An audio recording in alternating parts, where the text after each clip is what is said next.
Police સ્ટેશને એક ડોશીમાં conductor વિરોધ ફરિયાદ લખાવી. એ કે કંડક્ટરે બસમાં મને ઝાપટ મારી. એ પીએસઆઈ સાહેબ ગરમ થઈ ગયા. બોલાવો કંડક્ટરને. કંડક્ટર સાહેબ આવ્યા. તમે આ ડોશીમાને ઝાપટ મારી? કે જી સાહેબ. હા. તમારાથી કેમ ઝાપટ મારાય? તમને સરકાર પગાર આપે છે, પણ કે હાંપડો તો ખરા. મેં શું કામ માર્યું એ તો હાંપડો. કે બોલો. તો કંડક્ટર કે રાજકોટથી ડોશીમાં બેઠા એટલે એ કે હાઈવે ઉપર બસ પહોંચીને તો મેં કીધું ટિકિટ. એટલે એને મોટું પોટલું હતું એ સીટ નીચેથી કાઢ્યું અને એ છોડ્યું. એમાંથી બીજું નાનું પોટલું કાઢ્યું. એ છોડ્યું. ત્યાં એ કે મને એમ થયું કે આ ડોશીમાં પોટલામાં પૈસા એ કાઢે ત્યાં હું આગળ ટિકિટ આપી દઉં. કે હું વયું ગયો આગળથી બધાને ટિકિટ આપીને આવ્યો ને તો ડોશીમાને કીધું ટિકિટ તો વળી પોટલું કાઢ્યું.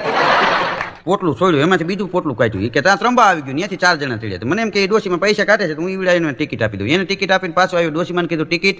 પાછું પોટલું કાઢ્યું. એ પોટલું છોડ્યું. ત્યાં હરધાર આવ્યું.